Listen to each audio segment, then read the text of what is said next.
And I say that because Hu Jintao once came to have a drink at my apartment in Sandy Glen, and he was supposed to arrive at 6 p.m.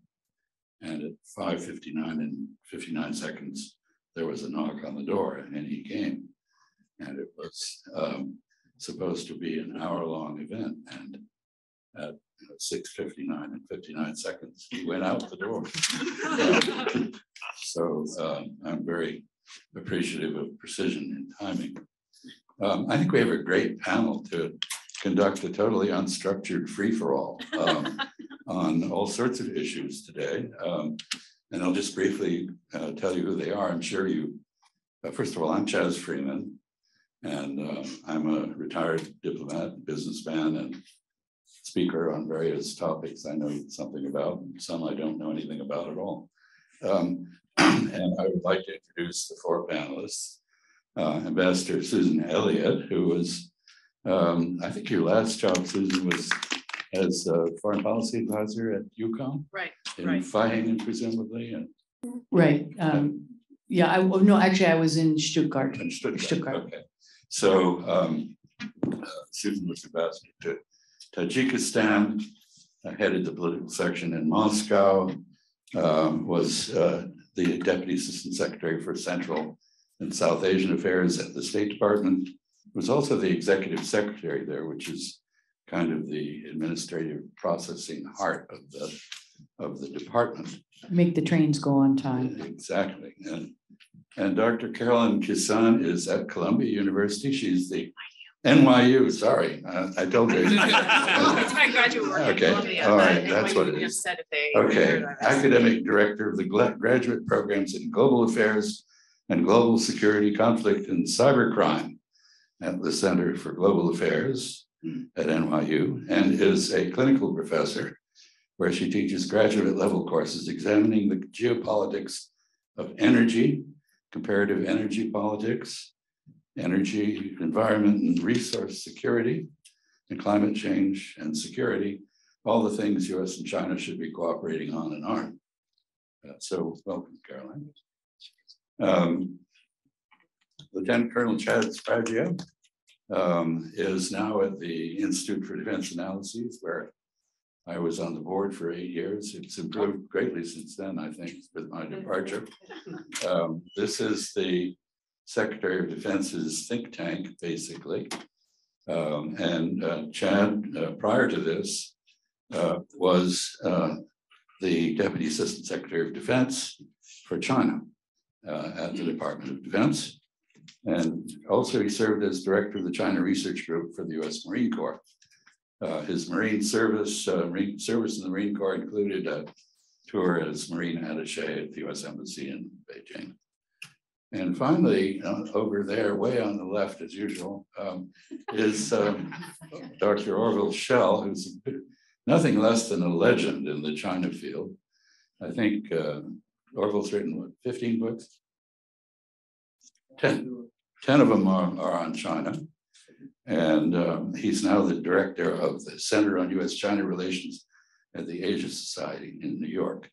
Previously served as Dean of the University of California, Berkeley Graduate School of Journalism. So those of you who are interested in a career in journalism have a real expert to exchange views with. So we should get right into this.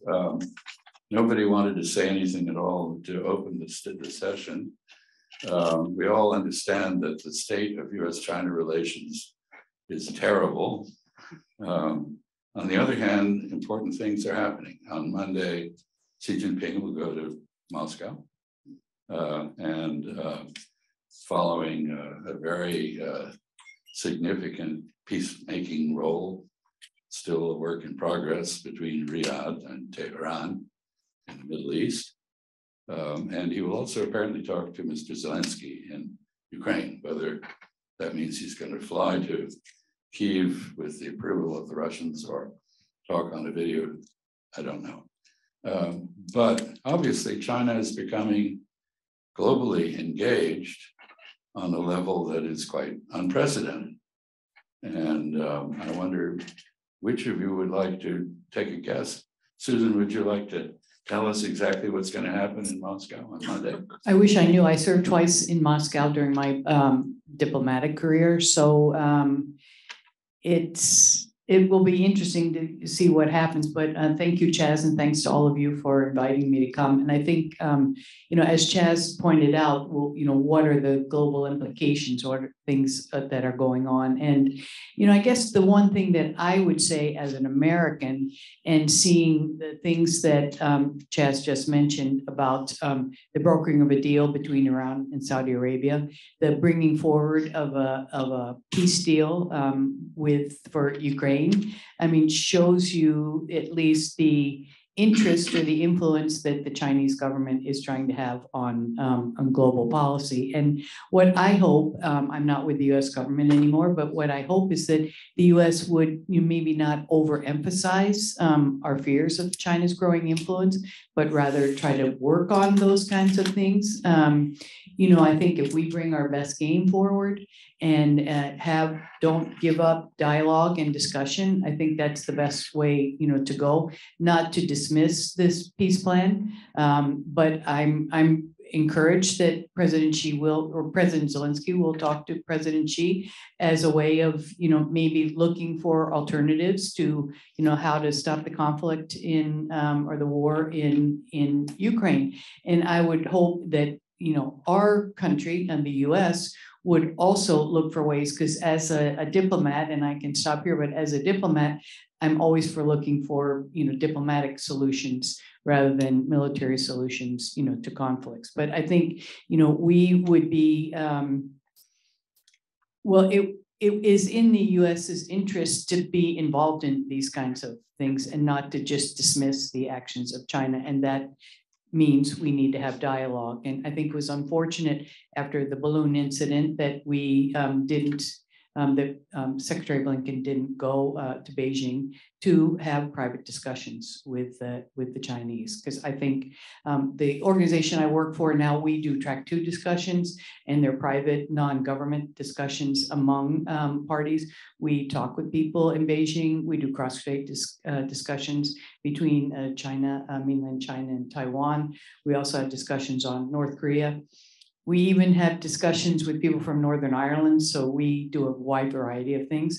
But I think what I feel is, communication, no matter what your point of view is, sitting down and talking is a lot better than shooting at one another. So I'll leave it at that. I should have mentioned that Ambassador Elliott was the principal officer in Belfast, Northern Ireland. So she has a firsthand experience. I'm thinking Irish because yesterday was St. Patrick's Day. Absolutely. And we've been working on Irish things, the effects of Brexit on Northern Ireland, which is a whole nother topic. You could have a conference on, I'd be happy to come and participate.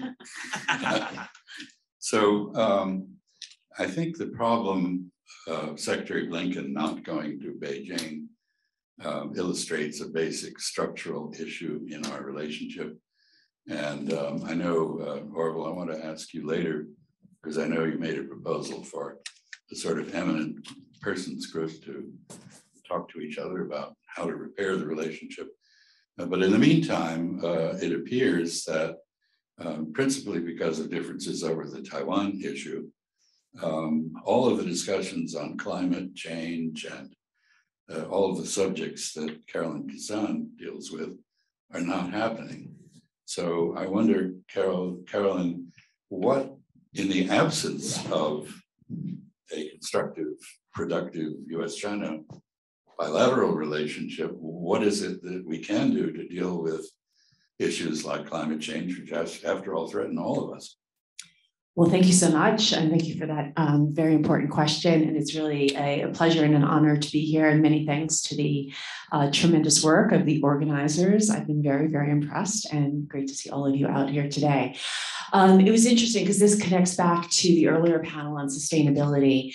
And Rishi, who was one of the panelists, sort of took the audience back to 2014 when the United States and China came together in advance of going to Paris for the Conference of Parties in 2015.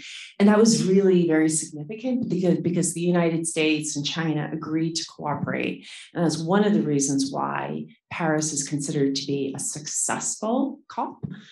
Now, we of course know that between 2015 and today, we've seen a dramatic deterioration of the relationship. Former Secretary John Kerry, who's considered the climate czar for the United States, is, really sort of made it a point, definitely in advance of the last COP that was just held in Egypt, that climate should be the area where there is cooperation between the United States and China. I think it does remain a tension-filled relationship, but I think it's really important for all of you to understand that you kind of have to get past the rhetoric, because the United States is a very large, one of the largest actually for both oil and natural gas production. And we have signed multiple long-term contracts for liquefied natural gas to be exported from the United States to China. So in the fall of 2021, there were 4 long-term contracts signed There have been newer deals that have been signed in the last year. We also export oil to China. And I think something that's very, very important also is there are some deep interdependencies. So when we're talking about renewable energy, for example, a lot of the renewable energy technologies that we need to address climate change are manufactured in China.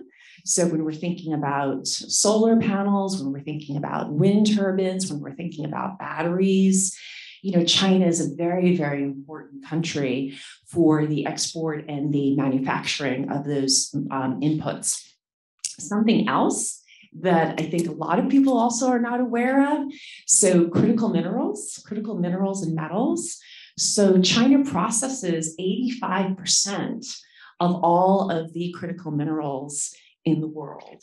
In addition, they have majority control of a lot of the extraction of those critical minerals. And those critical minerals are, again, they're called critical because they're very important, not only for renewable energy technologies, but also for military. So again, I sort of like to get beyond some of the rhetoric that seems like it's impenetrable, to also understand that there are some deep interdependencies. However, what I'll end with, I think over the course of the last 18 months, you've also seen the United States taking very significant action to address what they see as maybe vulnerable dependencies. So the US Foreign Production Act, to say that the United States really needs to emphasize the production of critical minerals here in the United States, or to friendshore the Inflation Reduction Act of 2022 is, again, to sort of put the United States in a better position. And finally, if you go back to the National Security Strategy of 2022, that it's very explicit that the United States seeks to outcompete with China. And climate change is mentioned 64 times in the National Security Strategy. So again, sort of how the United States is positioning itself in relation to China as it addresses climate change, but also energy statecraft. So these factors that Dr. Kissane mentioned explain in part why, despite the effort to decouple, US-China trade is going up. And I would just add that part of, I chair a global business. One part of it is trying to introduce technologies across different regions. And we started out with most of the technology originating in the United States. And now a lot of it originates in China. And just the other day, the Australian Institute that studies the question of who's leading who in science and technology found that in 37 of 44 critical categories, China may now have the lead. So this is a relationship which isn't easy to break. There are too many advantages on both sides to break it as simply. But we do confront a security problem, serious differences over Taiwan. The Taiwan issue, I cut my teeth on that. I was involved in all three of the joint communiques on U.S.-China relations, present on the Nixon trip in 1972 that produced the Shanghai Communique, the original framework for managing the Taiwan issue. That is now broken down. I wanted to ask Chad Sbragia, since our policy seems to be entirely military deterrence, do you think that's going to work? And is there, in your mind, an alternative to the purely military approach that we've taken to managing Taiwan issue? Oh, so simple questions. I appreciate that. So you get the big bucks over it. Well, I have the answer right here in my pocket, as a matter of fact. First of all, I'd like to echo just my appreciation to Brown University. The staff who put this together is fantastic, and the panelists are humbling to be around, and thank you for the ambassador. That was very, very kind in his introduction. This is an issue I work on every day. The ambassador mentioned he cut his teeth on it. I cut my teeth on it, and there's no doubt in my mind that everybody here in the audience will continue to cut their teeth on this issue for a long time. It's not going to go away anytime soon. But I think it's a little bit more frightening now than in the past. And it's really kind of one of the more important takeaways that I have, having kind of started working on this in the late 90s, where the military deterrence element of it was a very different dynamic than it is now. And that you have to recognize that we are at in time and space is just simply not where we were in the 70s when we first started talking to China. We are not at where we were in the late 90s when some of the first military crises started to emerge, kind of in the second tranche, or even as recent as 10 years ago, where the thinking about the crisis, particularly the military features of crisis, were just utterly different than they are.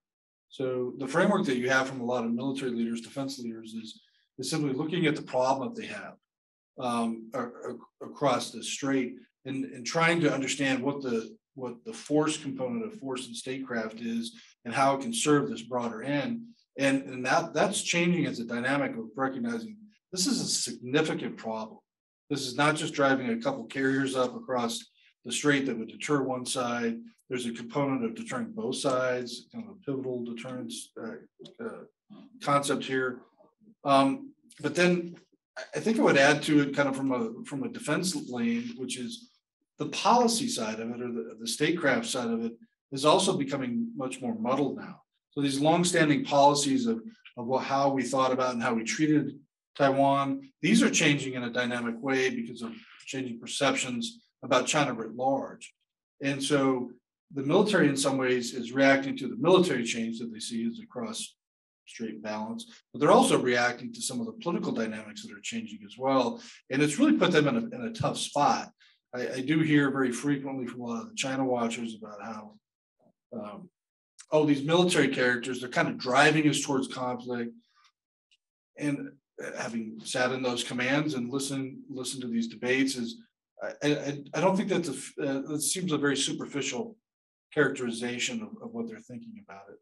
Typically, the military side is talking about risk and what your options are, and trying to understand and observe where they see these drivers and the futures of this going. And so I save a lot of my blame and my venom, not for necessarily the military leaders who do what they do, they plan for war. I save it for the strategic thinkers who occupy the Defense Department or Foggy Bottom or the White House or the NSC to say, you really have to sit down and start thinking about this in a new way and understanding where, particularly for an issue that really is at the nexus of force and statecraft, where are we at in time and space? What are the dynamics and how are we going to go forward? And I have yet to kind of see that conversation when it brings it in a more holistic sense. But it is very clear, kind of my ending point is, I think China is going through the same kind of discussion right now. And, with their recent adoption of a full-scale Taiwan strategy, how they're characterizing the future here, that is something that we need to kind of take on board and understand that the dynamics of the 70s, 80s, 90s, and early 2000s are simply not necessarily going to hold into the future, and what does that future look like, and have a real conversation about it. What it should do, and really kind of the purpose of this panel is, this should be something that should be driving conversations with Beijing and the United States, and instead it seems to be interrupting that, which I think is frankly terrifying. Just to second your comment, as a civilian former Assistant Secretary of Defense and frequent inhabitant of the Situation Room at the White House, I cannot recall a discussion involving the military and civilian leadership of our country in which the military advocated the use of force. Usually it's the civilians. Why? Because they don't die. Pupasso, as you say. So they are more prone to misestimate. We had a president who came up with a new word called misunderestimate, but they are A few other words. they are very prone to, civilians are very prone to misunderstand what force can and cannot accomplish. And it's a particular problem for the US and China at the moment, because although Xi Jinping was for some years the assistant to Geng Biao, whom I knew well in the good old days, and therefore has some experience with the military, he was on the political side, not on the combat side. And I don't know that he ever had anyone shoot at him. I did, but I wasn't in the military. So I think we've got a bit of a mess here, and we need a broader dialogue. And that, I think, Orville Schell has been thinking about. How do we get out of the failure to communicate, the miscommunication, the misunderstanding, the series of issues, some of which are real and some of which aren't, that now impede our discussing everything we've talked about here, whether it's peace and war in Eastern Europe, or cooperation on climate change, or managing our differences over the unended civil war in China. Orville, do you want to tell us how to solve this? Well, that's a challenge.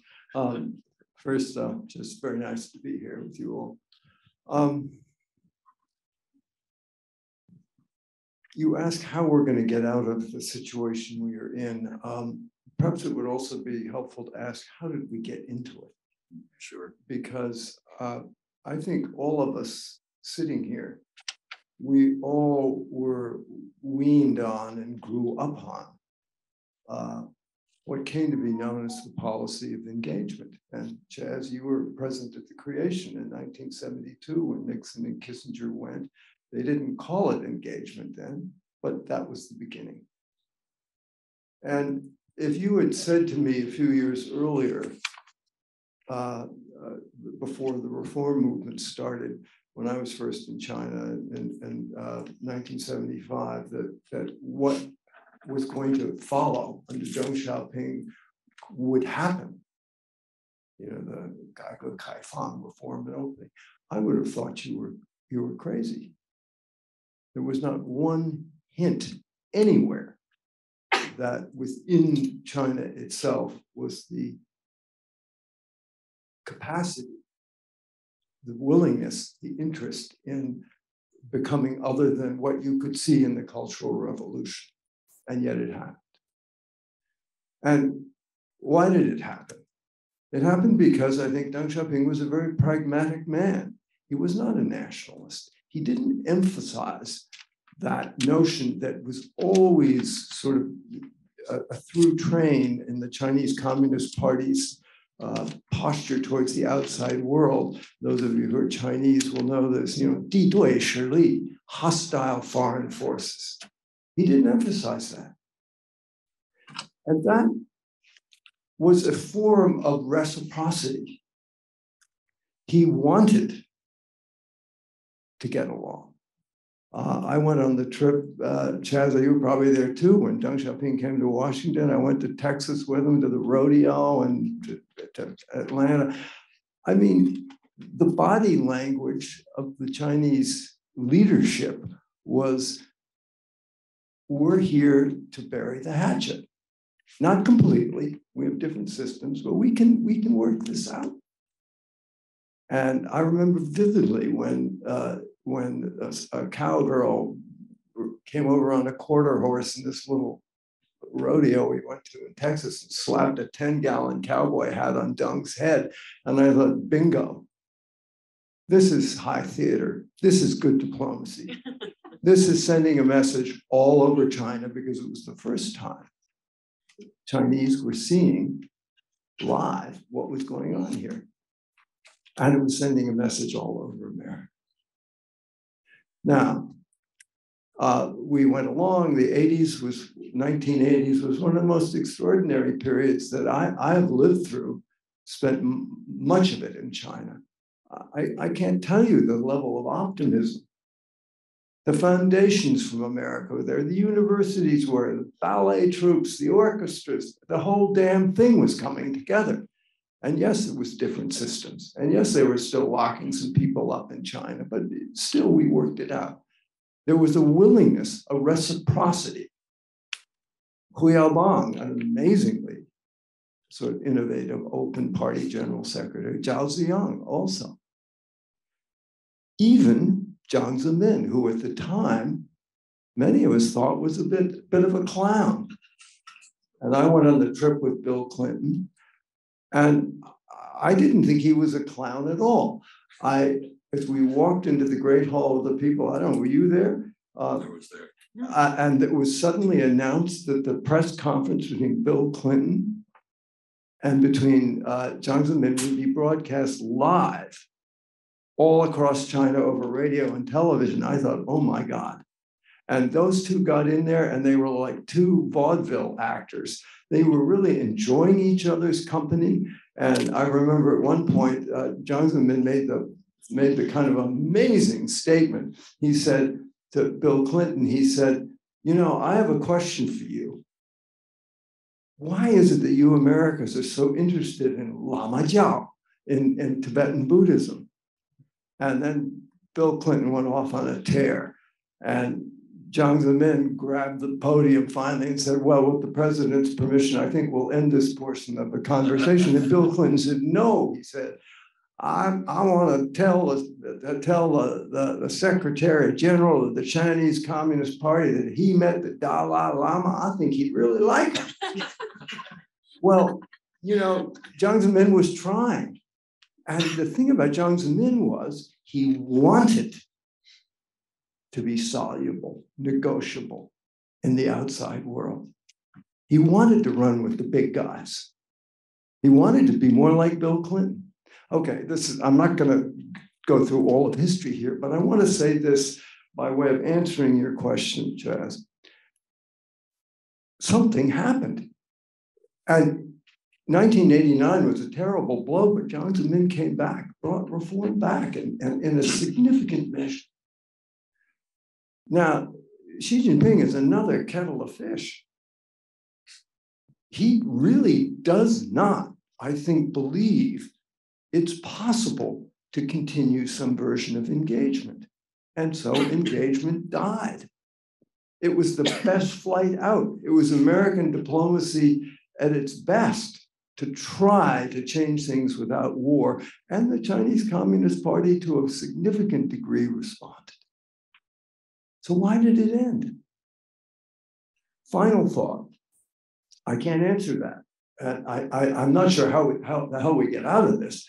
But the final thought is that I often feel that my whole life is now, I've been sitting watching a Greek tragedy. I mean, China has accomplished more than any other nation in history. Remember when China was the Yazhou Bingfu? It's not that anymore.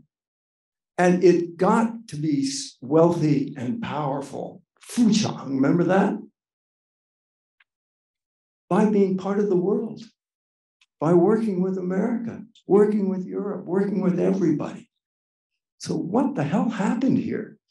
What is it in Xi Jinping that decided to make it so impossible for us to get along?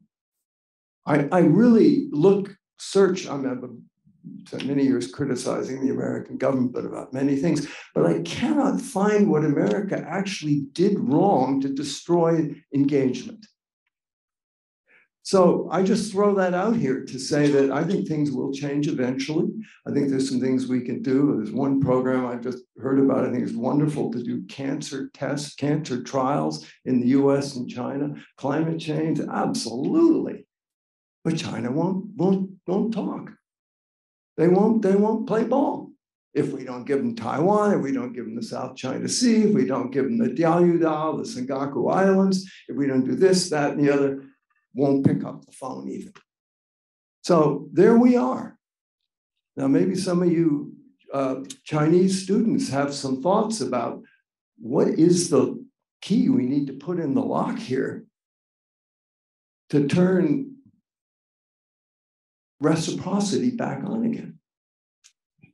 I'll offer a thought or two, not directly on point, but since you mentioned Deng Xiaoping, he once asked me, what was Mao Zedong's biggest mistake? This was a private discussion. And I thought to myself, how on God's earth can I answer that question? So I said, "Ni wen wo wen shui ya?" And he said, he did not make Sichuanhua the national language. That was 他没有被Sichuanhua作为国语。That was his Hunanhua. He wanted to have Sichuanhua as his own dialect, as the national language. I think Orville's absolutely correct. Nobody foresaw the opening and reform at all. In fact, in 1979, I was the country director for China at the State Department, and I went to inspect the embassy in Beijing. I was staying at the Beijing Hotel, which at the time was the only decent hotel in Beijing. And I took a walk up to Tiananmen. Nanshizi, if you know Beijing, that street runs along the side of the Gugong. And I saw a guy with a push cart selling Niuro Tangmian. I love Niuro Tangmian. And nobody in China had this kind of xiaotanzi for years. There were no xiaochi in China. Everything had been pushed into cafeterias and so forth. So I bought a bowl of soup, and I talked to the guy, and I said to him, what work unit do you belong to? And what commune are you part of? And he said, 我是个体户. First time I ever heard that phrase. And I thought, wow, there is a revolution in progress. And I came back, and there was a meeting, all the US government, China experts at the Smithsonian Castle. And I was the only person there who thought that Deng was serious. And I was so annoyed. In those days, I commuted on a motorcycle. I got on a motorcycle, I went back to the office. I stayed up all night, and I wrote a memo saying, we've got it wrong. And I was mostly right. And I was roundly criticized. It's sort of like the Cultural Revolution. I was made into an airplane and struggled for having to dare to say that China could grow at 5% annually. It grew at 15. I guess, Orville, my answer is cycles happen. And I'll just finish, and then Chad, you want to jump in, I'm sure. And I just finished by saying that, the other day I had a conversation with a Xinhua journalist who was in Lhasa, of all places, video conference. He was interviewing me, and he said, you Americans, every day you're insulting us, you're abusing us, you say false things about us. Your Congress, your Senate, your politicians are unspeakable. And what are we supposed to do? We have to reply. I said, no, actually you don't. The greatest thing about Chinese culture was modesty, humility, dignity. If in people say, if people say things to you that are not dignified, your best answer is to be dignified. So my answer is stop the diatribe on both sides. You can't do diplomacy if you're so busy yelling at the other party that you don't listen and you can't. Chad. I'll try to be constructive because a lot of you are studying like, how do you do this in the future? And rather than learn the hard way, either by reading experts all your life or someone just throwing you in the fire, I'll try to be a little bit constructive and to give you an example that might help a little bit. And one is really to Orville's point. You got to hope that there's some more pragmatic, serious people that elevate into power and can kind of step back a little bit. Hope's not a good strategy, unfortunately. But I'll give you a case example of where we've tried to think through this a little bit and where it seemingly did fit. And it did kind of get to this point of whether Xi Jinping, who's really everything now, whether he doesn't want to talk or there's something else at heart. And Chaz, you said something earlier that, is there a way that you can generate some of these conversations that are not just transactional, that allow you to communicate in a way that's substantive, but without it always being politically laden, that really ends up kind of undermining the talks that you have. And so the brief version of it is, when I got into office, I had been lamenting about the state of defense relations now for almost 20 years. That had been at really kind of the high point of it was in 2006 or so, where we were executing about 75, or we were planning 75 events between the two defense departments, administrative defense and Chad, didn't you help set up the hotline? I did. So I was at the negotiations for the hotline, which was very interesting. Actually, we signed it at where they signed the Shanghai communique, the same location, which I think was lost on the U.S. side, by the way. So, but we've been tailing off since then, and in fact, by 2018, we had not held a senior level planned dialogue with China in the defense relations side for 6 years. And really have been only doing low level dialogues with them. And that's just not a condition that we can sustain. You have to do better than that. And so lamenting and poking fingers and the kind of the erosion of engagement for reasons that are very valid on both sides of why that has suffered is you have to as a policymaker, as a student, as an IR person, as a political scientist, you have to think out. It's not enough just to say, oh, that's too bad. I mean, you have to actually try to solve the problem. So we took a swing at it. And actually, the way that we took a swing at it was actually raised during the legal discussion we had today. That was a great presentation. And you raised about Shitongs. And so China's political architecture that really started in the Deng administration was the integration of systems theory. So Shitong Lilun, and now the Chinese now say it Shitong Gainian, systems concepts. So Zhurdu, Tizhur, Tishi, Shitong, and understanding this political architecture that they use to kind of run this Marxist ideology that they have.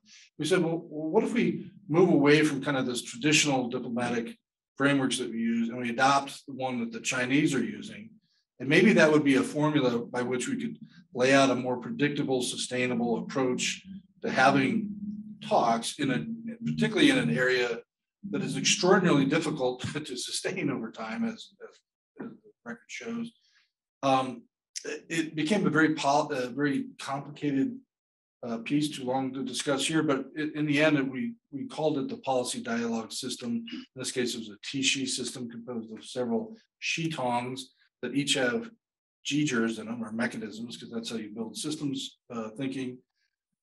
And I thought that was a really kind of innovative way to come at this problem in a way that you could develop a sustainable and stable, in this case, defense relationship. I'll only close on the point is that at the end of the Trump administration, things got a little hot, really not on the, I mean, the Trump side had a lot of pressure on China, but the Chinese were signaling very clearly their concern about the so-called October surprise, starting really in August of 2020. And it reached a fever pitch in China, where there was really substantive concern on the Chinese side of some imminent US military attack. And we saw those signals. We reached out to them using this system that we had put in place. And on my last call that I had and as I was leaving office, on just happened to coincide with January 6th, my counterpart, the guy I had worked with for 20 years, he said, listen, he goes, that thing that we put in place, because Xi Jinping approved it, he was the chairman of the CMC, he goes, Xi Jinping said that outreach and that system was essential in de-escalating the problem we had. So I raise that as a practical example. If you can't,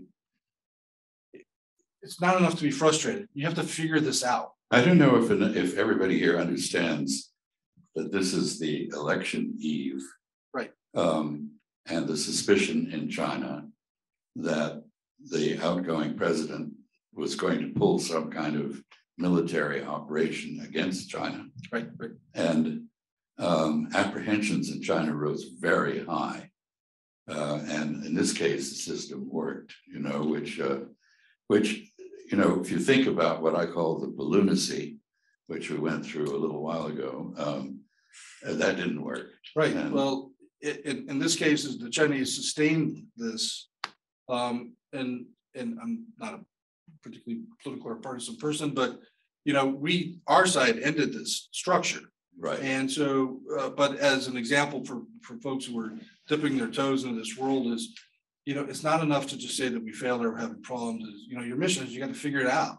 You got to keep trying, and it's not always going to be successful, but you can. And if you keep working on it, and really the key issue is, do you understand China? Do you listen to them? Do you talk to them? And only through that path can you get to an end. I obviously ideally consistent with U.S. national interests in our case, but I hold hopes out that if we're smart enough, we can actually do this. To go back to the subject of, how we got here in this terrible shape, I think we have to acknowledge as Americans that our relations with almost every great power now are terrible. Certainly with Russia, with Iran in the Middle East, with Saudi Arabia, which I was ambassador to. One of the reasons that the Saudis embraced a Chinese mediation is they have no confidence in us. I wonder about a foreign policy which, whatever its intentions, has pushed China and Russia into an entente relationship, not an alliance. But what's going to come out this coming week, we don't know. That, in addition to China and Russia talking about possible arrangements for some kind of, if not peace, some relaxation of tensions in Ukraine, they're going to be talking about the United States and how to deal with us. And we're in a situation which, where I think, Susan, you ducked the question when I asked you. You obviously know exactly what's going to happen next week.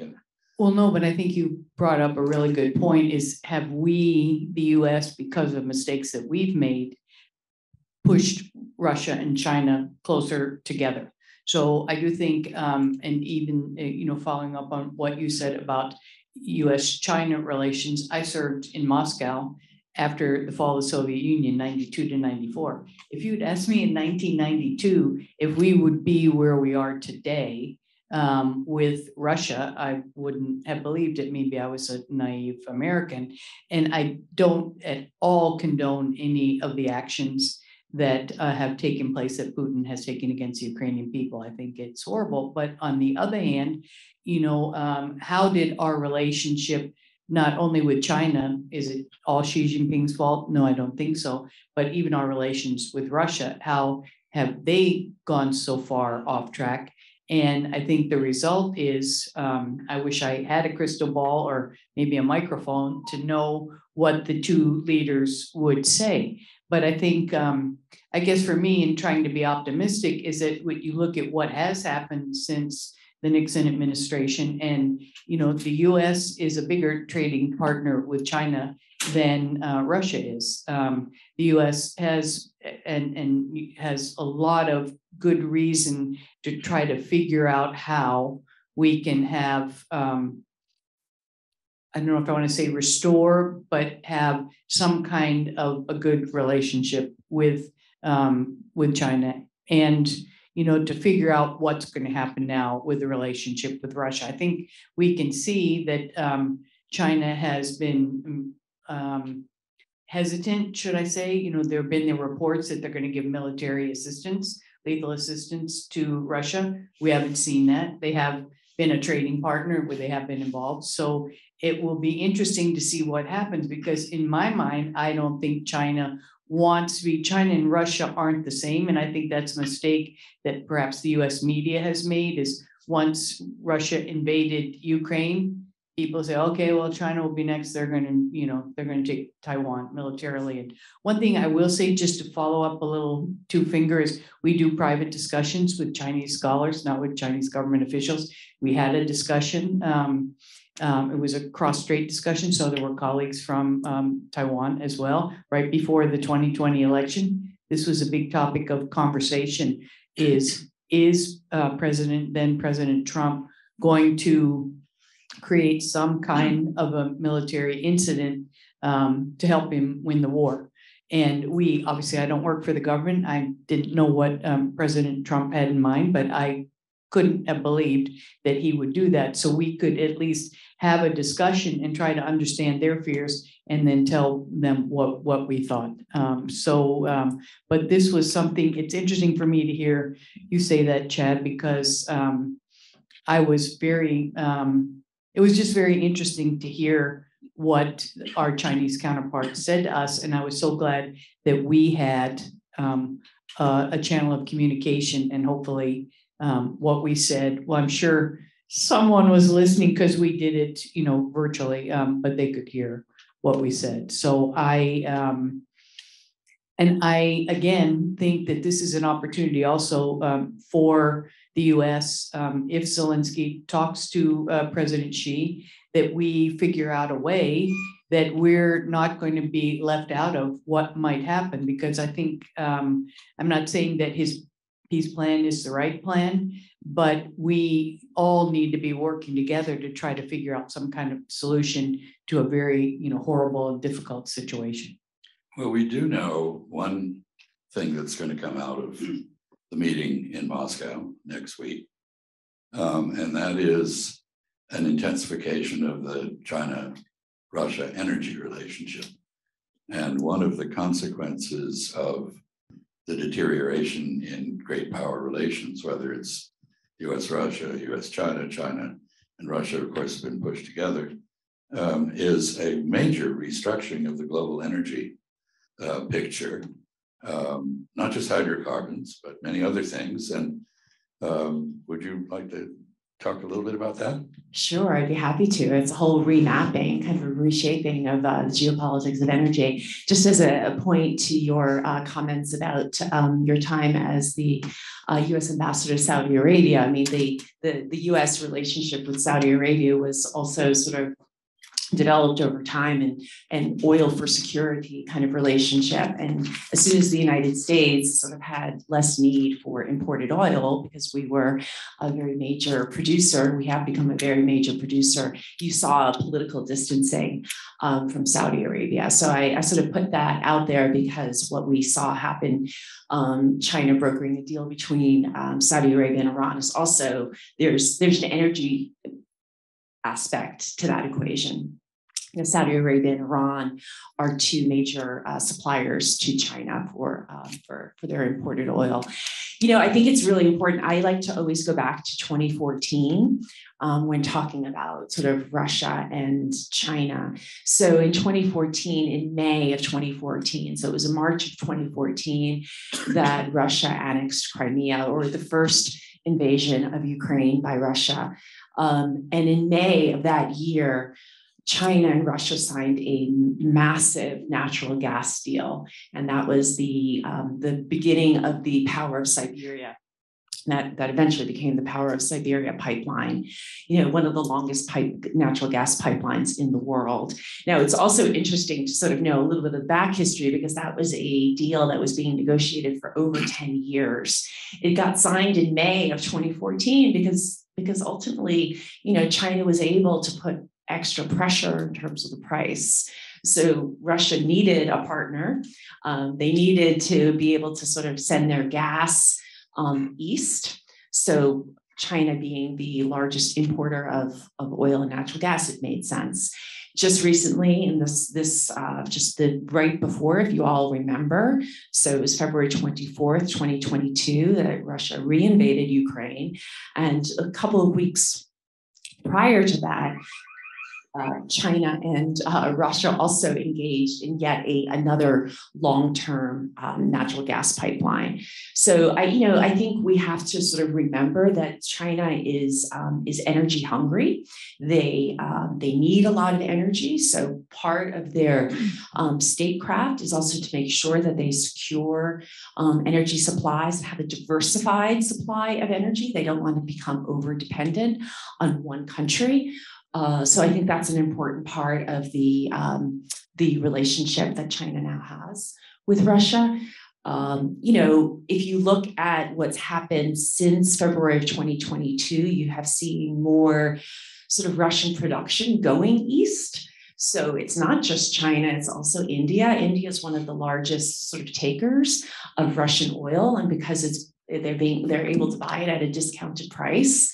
And they resell it to Europe. And they resell it, but they're also, but I think it's really important to state this, because if you're a country of 1.4 billion, as is India, as is China, energy is really, really important for not just for your, economic stability, but political stability, your national security. And you want to make sure that you can secure, energy at an affordable price. You want to make sure it's reliable, it's accessible.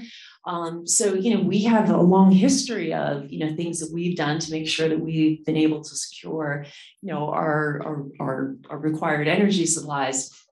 So I just want to sort of put that out there as kind of, I think we sometimes don't really recognize the role that energy plays in terms of how countries sort of formulate and think about their foreign policy and the instruments that they use. And I think energy is a really sort of critical resource. And I think we've also seen, maybe I'll just add, that I think is very interesting, because this is a panel talking about international relations, is China is not a major oil and natural gas producer, so it's a massive importer, but it's been able to sort of take its stake in terms of being a very big green energy manufacturer. So it's really become a green giant across the renewable energy chain, which is also a source of sort of using that position in its foreign policy and its trade relationships with other countries. So I'll stop there. Talking about China and Russia, I can't help recalling the beginning of this difficult relationship. It really is quite extraordinary how close the two have become, because the first encounter was right after the fall of the Ming in about 1642. The Qing, the Manchus came in, and of course part of Beijing had been destroyed, and the Gugong was a mess, and the emperor's zoo and his botanical gardens had been looted and destroyed. And so one of the first things that the Qing did was to send out scientific expeditions to various places, including Siberia, to collect animals and plants to restore the collection.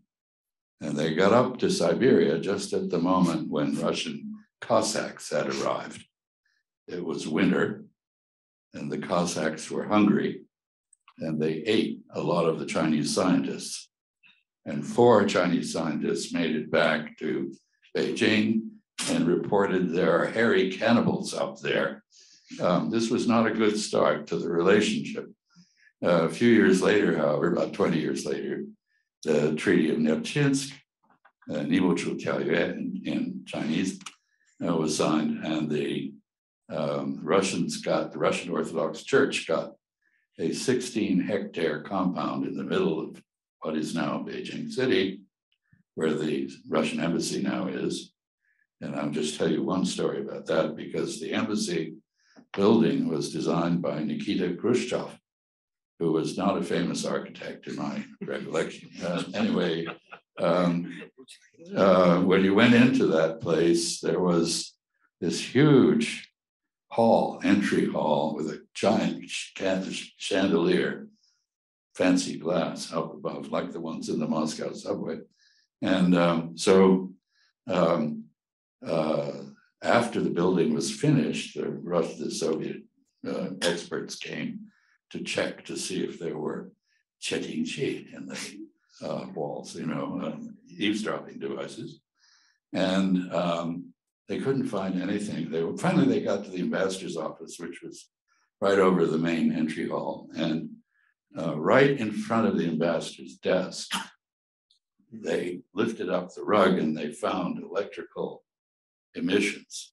There was a big brass thing there, and they unscrewed it, and the chandelier fell off the ceiling down below. And so this was a famous story at the Soviet embassy when I was running the American embassy in Beijing at the beginning of the 80s. This relationship, however bad as it was, at that time, nobody in what was called Fanxiaolu, which was what the name of the street in front of the Soviet embassy had been called, Anti-Revisionism Street. This relationship nevertheless repaired. And maybe there are lessons to be learned from that. The Sino-Soviet split took a quarter century to repair. How long will the Sino-American split take to repair? And Orville, you made a very useful suggestion of some kind of off-site dialogue. Could you talk a bit about that? Well, just trying to think what can be done. I mean, we've all had dialogues, but I feel I'm dialogued to death, and they never go anywhere. And it's because actually the people on the other side are all good people, smart people, some old friends. They don't have license to think openly and freely. So what's the remedy? If I was Biden and Xi Jinping, I'd get on the phone and I'd say, listen, we're heading towards the abyss here. Let's each of us appoint 3 people, not in government, but 3 people who may have been in government, who are scholars, who are whatever they are, who really understand things. Let's ship them off to Switzerland or Singapore, lock them in a room for a week, and say, don't come home until you have 2 or 3 ideas for off-ramps that you think would be acceptable. And then Xi Jinping and Biden should sit down and slug it out and see if they can find some alternative way to work things out. I don't understand why this doesn't happen. I don't understand why President Biden, President Obama didn't appoint Biden, who, remember, really got to know Xi as well as anyone can get to know Xi, which isn't very well, I think, on 2 trips together. And did the same thing then. Said, get together, you guys. And if there's ever anyone on earth who could thaw out Xi Jinping, who's a bit of a Mona Lisa, just a little flicker of the smile, which never breaks into anything more, and he never gives away anything. But Biden, big, glad-handing, back-slapping, hail fellow, well-met guy. Why can't we try that? Just one small idea, but I don't want to diminish the impediments. And I also want to say what Xi and Putin share together. Chaz, their relationship is complicated. China's Of course. never loved. You mentioned the people going up to Russia. That's where Lao Maozi came from, right? The old hairy ones, you know. And Chinese still think that the Russians are a bunch of barbarians. But what they share is a sense of being victimized, humiliation, disrespected, disesteemed, marginalized, looked down on. I could go on. But the problem is this. America makes lots of faults, lots of mistakes. Yeah, and I could talk to you all night about those. But so does China. Sure. And until China can kind of recognize that there's some reformations that need to take place, and they need to vault over this thing that they're just, if they act disrespectably, they will not be respected. End of story. You know, there's a great deal to be learned also from the opening of the US-China relationship, which I participated in as interpreter. The way it went was instructive.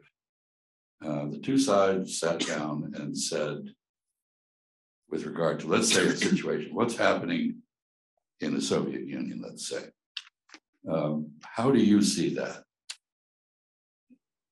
Well, we actually see it pretty much the same way. So the question is, if we don't do anything, how is this going to change? What evolution is it going to go through? If sure. One thing that comes to mind, and I absolutely agree, especially when it comes to Putin, I've written about this in terms of this feeling of humiliation. And if you go back to the collapse of the Soviet Union, Putin saw that as, you know, geopolitical, like the worst event of history, that the Soviet Union should have been able to stay together. I think the one thing that concerns me is here we are, I know three of the five of us, Susan, I don't want to say that three people on this panel speak Mandarin, correct? I know. Yeah. So I can speak Russian. I do too. But Chad, you speak Chinese? Yeah. So 3 people speak Chinese. My fear is that we are not, in the United States, we are not training young Americans in area language studies. Like many of you are here from China, correct? I'm assuming so. There's about 200,000 students from China that come and study in the United States. The number of Americans going to China is abysmally low. So that scares me for the future, because we're going to have people who are going to be taking positions in the US government who have had no on the ground experience. They don't speak the language. And I'm just thinking about just everything that the 3 of you who have spent a lot of, I've been to China about 8 times. But I don't speak the language, but I do speak Russian, and I spent a lot of time in Russia and Central Asia. And I just think that's so critical to have had that experience and to have that person-to-person exchange. So I get very nervous about the state of the United States in terms of how we are going to sort of even getting past where we are now, but the next 10, 15 years, because we do not have, and we're not developing real China experts. And to be a China expert, you have to spend time in the country. You have to speak the language. You have to know the history. And so it just, as this conversation has been happening and I'm looking at this audience, that's a concern to me, because all of you have an understanding of the United States, right? You're here studying at a US university. Some of you may stay, some of you will go back, but you're going to take that experience and understanding with you. So that is vital for handling a crisis. I can remember the Hainan-Dao, the EP-3 spy plane incident that happened. And there was an article in the Washington Post which horrified me. It had to do with the way in which spy planes were handled by the country they were spying on.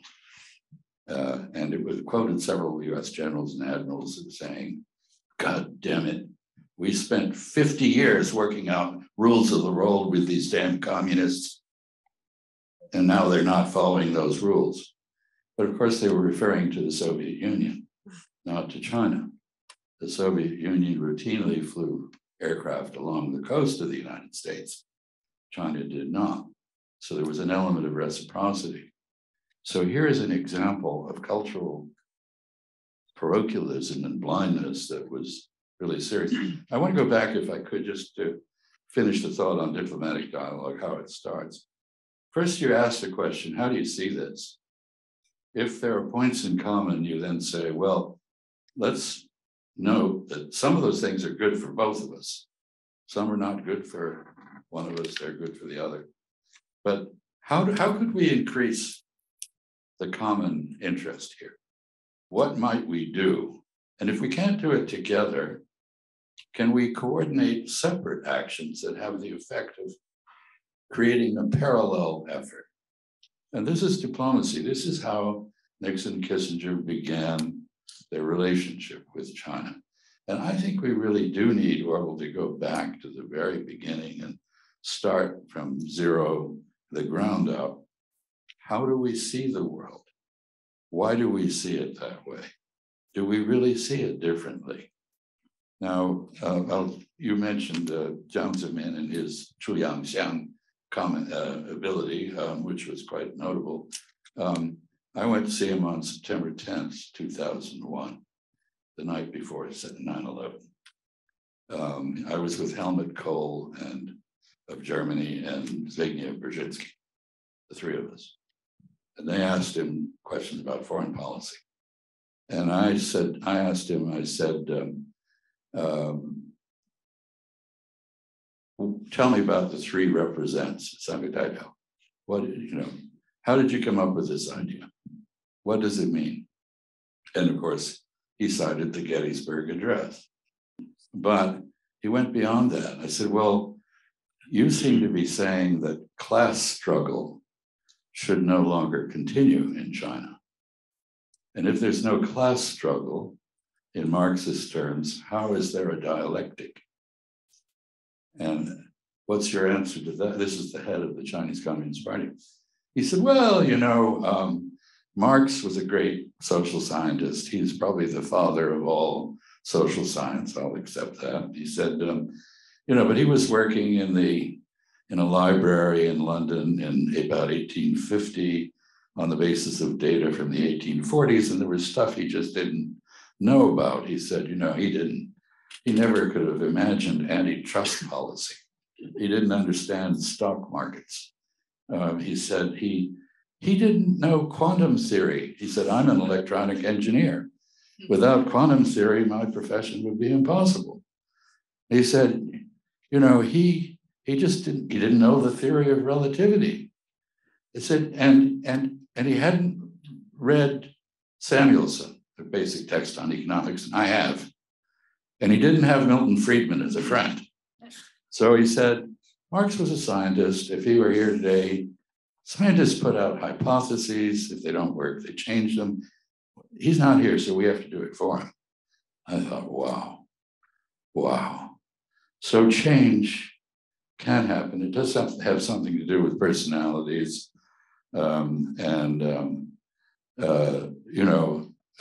Personalities change, and so do leaders, and nothing is forever. And I think we don't want to focus too much on whether Mr. Biden is senile or Mr. Xi Jinping is not, an agreeable person.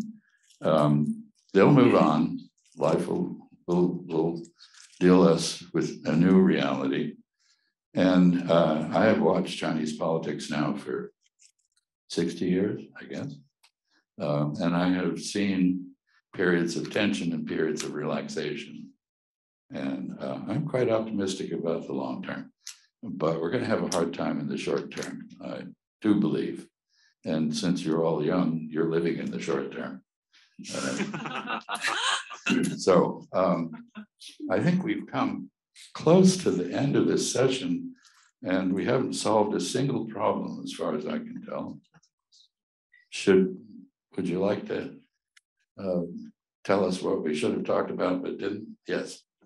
Hi, I'm Geneva Bass. I'm studying applied math and economics here at Brown. I'm curious to hear you discuss from the lens of international relations, China's posture towards balancing information security with national security. So the question is, how does China balance national security with information openness? And that's really your question, I think.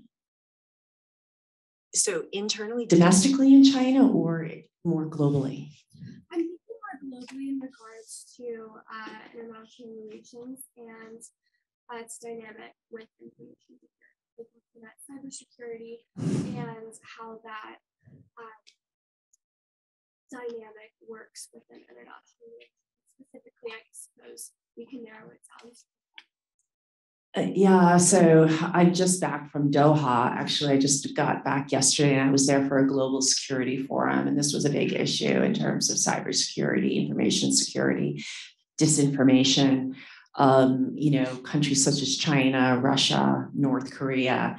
A kind of asymmetric warfare is how it was described, in terms of how the spread and the dissemination of disinformation, what it can do to, enhance China's position or whatever country we're sort of thinking about. And so, the United States is on the defense to address and to try to control or limit the opportunities for cyber attacks.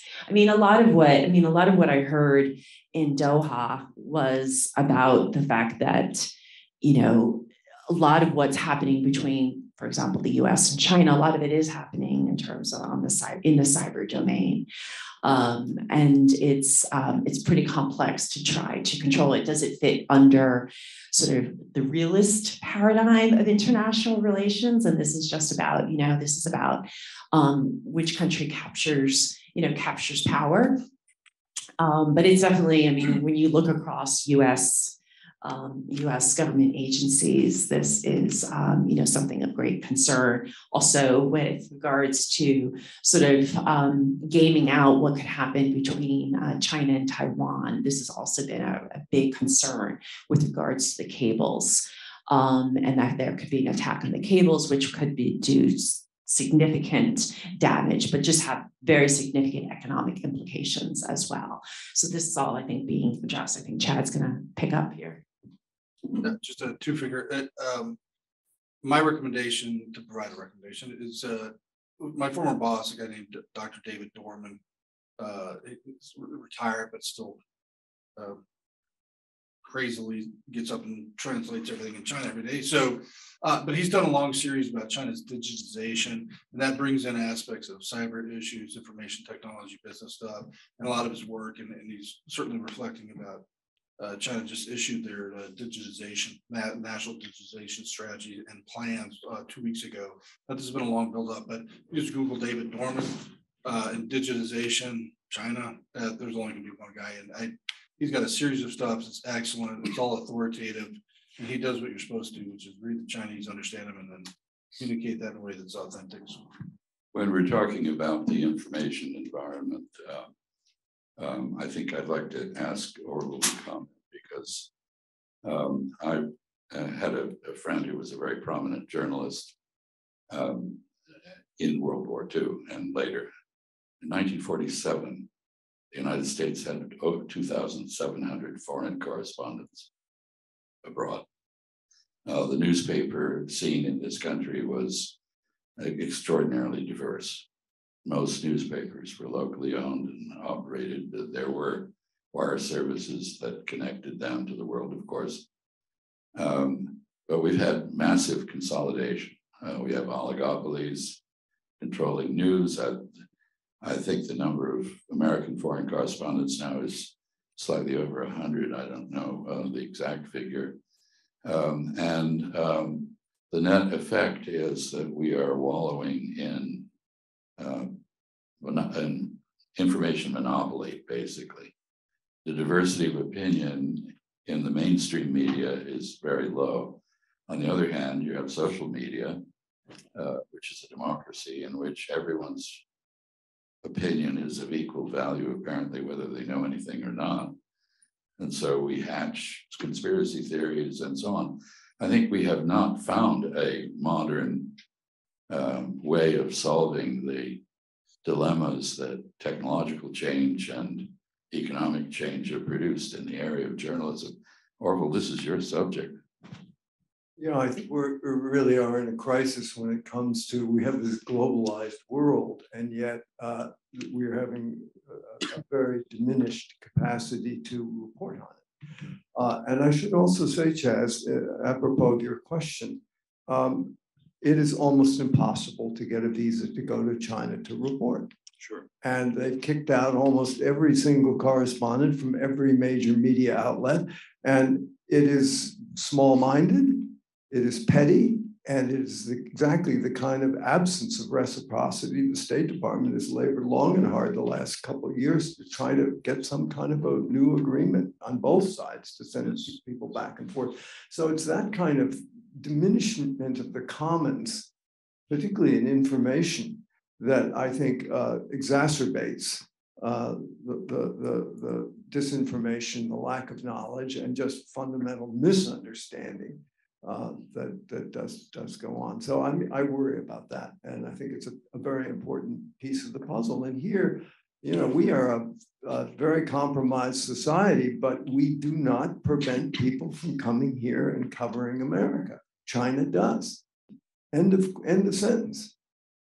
One of the greatest mistakes in this area was, now the name has gone out of my head, the fellow who was sitting in Chengdu writing for the New Yorker. Oh, Evan Osnos? No, not Evan Osnos. Peter Hessler, whose accounts of China were so human and appealing and uncontroversial that they just burnished China's image in a way that nothing else did. Anyway, I actually helped negotiate the original agreement to open the country to journalism. What you didn't say, Chaz, is they threw Hessler out. Oh, that's exactly what I was saying, is they threw him out, which was a really stupid thing to do. And that is an instance of self-harm, really. It should not have happened. But we've seen this before. I mean, Susan, when you were in Moscow, I'm sure this was a big subject. Well, yeah, and I think this goes back to what Carolyn said about people to people and having more students. I think it's difficult on both sides to get visas or to be able to maintain visas. And if we really want to understand and learn about one another, not only in journalism, but allowing for what I'll call people-to-people exchange, which will help in the future for us to understand one another. Because if you've never had any interaction with people from a different culture or different who have different ideas, you develop ideas based on maybe truth, maybe fallacy. You really don't know. Where if you know, I guess what I found being in Russia after fall of Soviet Union is meeting people who only had experienced that Americans were the enemy, and that when you actually met and were like, wow, you're just like we are. You're just kind of normal people who want their children to be well educated,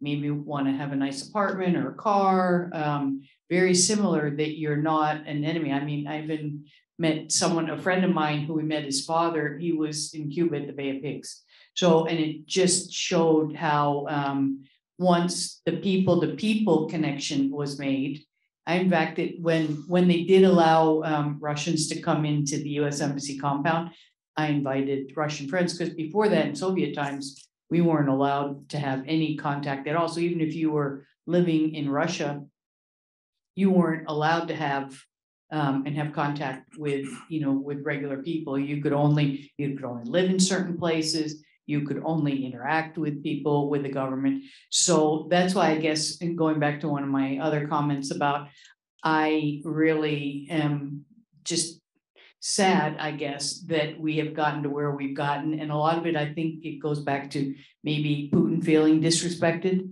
And people also in Russia not getting all points of view. I can tell you, I lived in Tajikistan when the Russians took Crimea, and I happened to be in the US, and I came back and started talking to Tajiks who don't speak English, only listen to Russian language media. And I said, what do you think about what's happening in Ukraine? Said, well, you know, the Russians had to go in because the fascists had taken over, and they had to save the ethnic Russians. So if you don't really hear a differing point of view, or you don't have access, or you can't speak another language, you have to just kind of rely on what you know. And so that's why I think having people study in other countries, I mean, I didn't have that opportunity as a young person, but my children had that opportunity. And I wanted to make sure that my children spoke different languages. People in the MC community, when we were in Honduras, thought we were a little nutty because we sent our younger son to a Spanish-speaking Honduran school. And he said, oh, he'll never survive in the US, but actually he did, and he thrived. And, you know, he's got a PhD in economics now from University of Pennsylvania.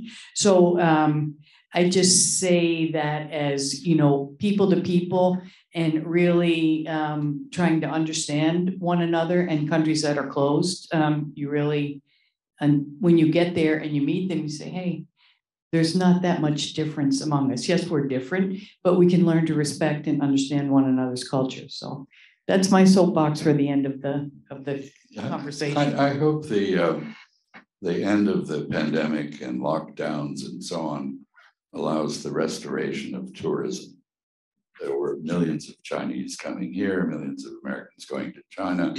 I think that is very constructive. And since Orville mentioned the Deng Xiaoping visit and the 10-gallon hat at the rodeo in Texas, I'm sure you all know the story when Mr. Deng went to the American embassy in Beijing to get his visa.